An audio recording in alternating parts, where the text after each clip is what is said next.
అహంకారమే ఓడించింది వీళ్ళని, అహంకారమే ఓడించింది, ఇంకా అహంకారంతోనే ఉన్నారు, వీళ్ళకి ఇంకా అహంకారం తగ్గట్లేదు. పొద్దున్న లేస్తే పేపర్లో చూసి ఈ రెండే వర్డ్స్ కనిపిస్తున్నాయి. అది ఎక్కడ అహంకారం ఏంటి అసలు? అది వాళ్ళంతగా దాన్ని తీసుకోవడంలో ఏంటి అసలు? అది కొన్ని కొన్ని సందర్భాల్లో కొన్ని రకాలుగా వస్తుంది. ఓకే. అవతల వాడికి ఏమీ లేనప్పుడు విమర్శించడానికి, ఫెయిల్యూర్స్ లేనప్పుడు, రైట్. ప్రజల్లో మా పట్ల మంచి భావన ఉన్నప్పుడు వాడు ఏదో ఒకటి చెప్పాలి కాబట్టి గిదోటి పుట్టించారు. ఏదో కలుస్తలేరని, చేస్తలేరని, వీళ్ళకి అహంకారం ఎక్కువైందని రకరకాలుగా ప్రతిపక్షాలు. అయితే ఇంకొక ట్రెండ్ కూడా ఏమొచ్చిందంటే, గతంలో వ్యక్తిగత విమర్శల్ని ప్రజలు ఇష్టపడేవాళ్ళు కాదు అసలు కూడా. పాలసీల మీద మాట్లాడితేనే నచ్చాం. అంతే. మేమందరం అట్లే ఉన్నాం. కానీ అవతల వైపు బాగా వ్యక్తిగతమైన దాడి చేశారు. సోషల్ మీడియా ద్వారా కావచ్చు, ఇతర రకాల పద్ధతులు, మెయిన్ మీడియా ద్వారా కావచ్చు. ఇంకొకటి ఏమైందంటే, మాకు ఈ ప్రధానమైన మీడియా అంతా కూడా ఎగనిస్ట్గా ఉంది, వ్యతిరేకంగా ఉంది. ఉద్యమ సందర్భం నుంచి కూడా మాకు వ్యతిరేకులు వీళ్ళందరూ. తెలంగాణ రావడం ఇష్టం లేని వాళ్ళు దీన్ని బాగా ప్రోత్సహించారు. ఓకే. గతంలో ఎవరైనా నాయకులు వ్యక్తిగతంగా మాట్లాడినా, బూతులు మాట్లాడినా, హార్ష్ వర్డ్స్ యూజ్ చేసినా రాసేటోళ్ళు కాదు. అవును, సెన్సార్ ఉండేది ఖచ్చితంగా, తప్పకుండా. ఇంకొకటి ఏంది, ఏ స్థాయి నాయకుడి మీద ఏ స్థాయి వాడు మాట్లాడుతున్నాడు అని చూసి వేసేవాళ్ళు, లేకపోతే వేసేవాళ్ళే కాదు. అవును. ఆ వార్త ప్రాంతం తెచ్చేవాళ్ళు కాదు ఆయన మాట్లాడిన దానికి. అవును. ఈ లైవ్ వచ్చిన తర్వాత ఒకటి ప్రధానంగా ఏది మాట్లాడితే అది లైవ్ వెళ్ళిపోవడం. అవును. రెండవది సోషల్ మీడియా బాగా వచ్చిన తర్వాత సోషల్ మీడియాను ఎవరు ఇష్టం వచ్చినట్టు వాళ్ళు వాడుకోగలగటం. ఈ రెండింటితో పోటీ పడడానికి ప్రధానమైన మీడియా కూడా, పత్రికల్లో కూడా వాళ్ళు వాడిన పదజాలాన్ని అదే పద్ధతులు రాయటం, ఇవన్నీ జరిగినాయి. అయితే ఇదే క్రమంలో ఎప్పుడు కూడా ఒకటి ఏముంటుందంటే, ఏ సమాజంలోనైనా వాళ్ళకున్న అసంతృప్తిని వాళ్ళు ధైర్యంగా వ్యక్తీకరించలేని వాళ్ళు ఇతరులు ఎవరైనా దాన్ని చేస్తుంటే చూసి సంతోషపడతారు, ఆనందపడతారు. అది ఎక్కువ జరిగింది. దానికి ఉదాహరణ రేవంత్ రెడ్డి కావచ్చు, బండి సంజయ్ కావచ్చు, సోషల్ మీడియాలో దాంట్లో వచ్చిన ఆయన పేరు క్యూన్యూస్ మల్లన్న కావచ్చు. ఏం చేసిండు, ఏం ఎజెండా ఇచ్చిండు ప్రజలకి, యూత్కి ఏం ఎజెండా ఇచ్చిండు? కోదండరామ్ కంటే ఎక్కువ ఓట్లు వచ్చినాయి ఆయనకి, పట్టభద్రులలో పోటీ చేస్తే. ఏం జరిగింది ఇక్కడ?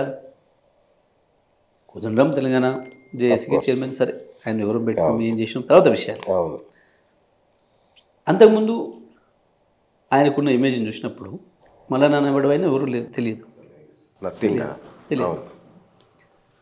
అటువంటిది just because of using harsh words యువత వాళ్ళకి మార్గం లేక, వాళ్ళలో ఉన్న ఏదో కోపాన్ని దేని కసిని ఎవరైతే వ్యక్తీకరించిండ్రో. గతంలో ఏముండేది, ఇటువంటి వాటి అన్నింటినీ అసంతృప్తిని క్యాచ్ చేయడానికి పార్టీలు ఉండేవి, లెఫ్ట్ యూనియన్లు ఉండేవి, పద్ధతిగా ఉండేవాళ్ళు ఉండేవాళ్ళు. ఇప్పుడు అది లేక అట్లా ఎవరు కనుక ప్రవర్తిస్తే వాళ్ళు అభిమానించే ఒక లక్షణం మొదలై. అంటే మనం చూస్తాం సినిమాలలో, అక్కడ ఒక విలన్ సృష్టిస్తారు,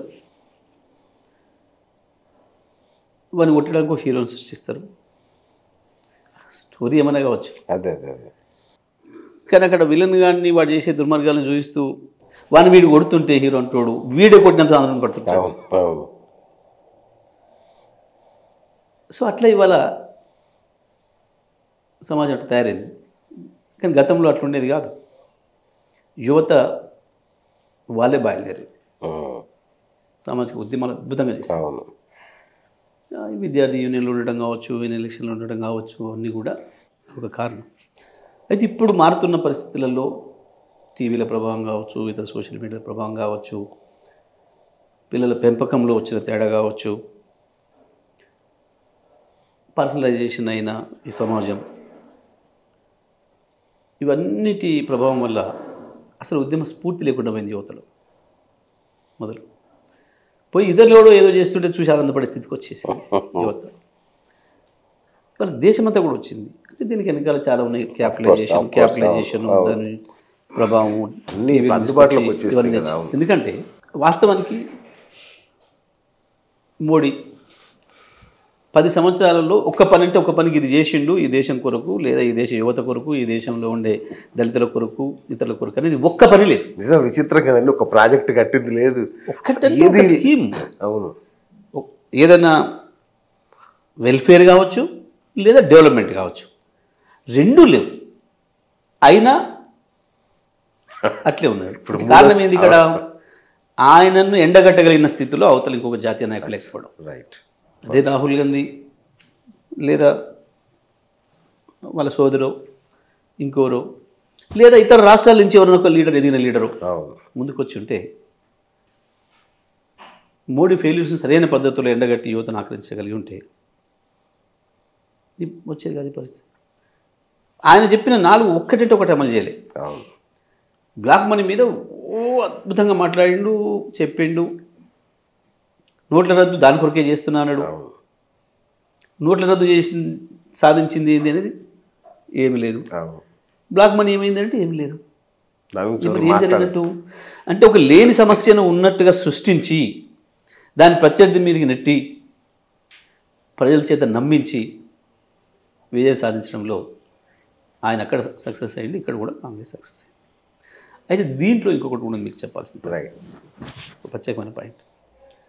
కాంగ్రెస్ విజయం వెనుక మోడీ ఉన్నాడు తెలంగాణలో. బీజేపీ కేంద్ర ప్రభుత్వం రెండూ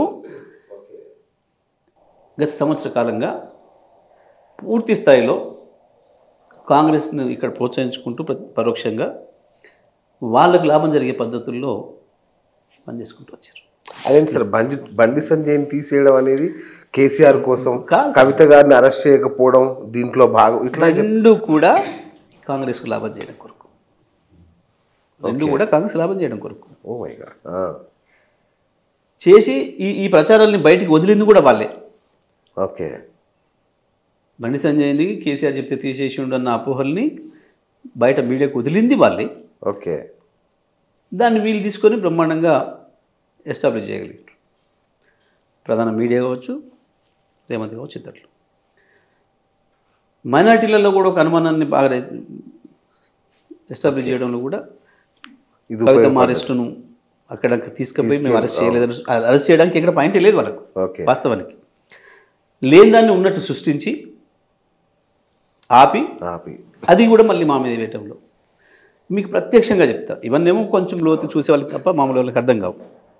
ఇప్పుడు వింటే మీకు ఆశ్చర్యంగా. ఓకే, ఇక మీకు అందరికి ప్రత్యక్షంగా అర్థమయ్యేది చెప్తా. కాళేశ్వరం ఇష్యూ వచ్చింది జస్ట్ 4-5 డేస్ ముందు వచ్చింది.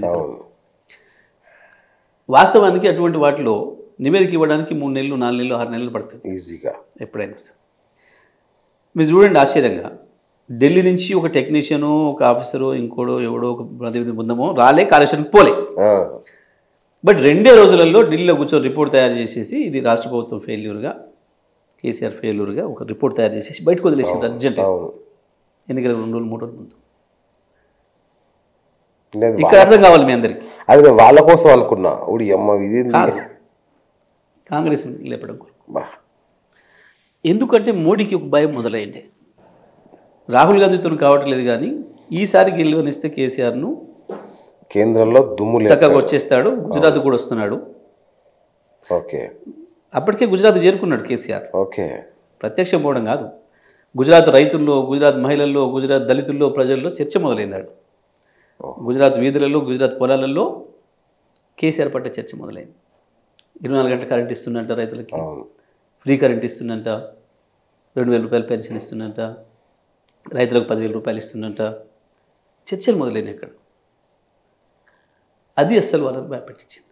ఓకే, ఏ పరిస్థితుల్లో ఈసారి కేసీఆర్ కనుక గెలవనిస్తే, ఎందుకంటే మోడీ కూడా కేసీఆర్ ఇట్లా 3సారి గెలవగానే బయటకు వచ్చేసి దేశవ్యాప్తంగా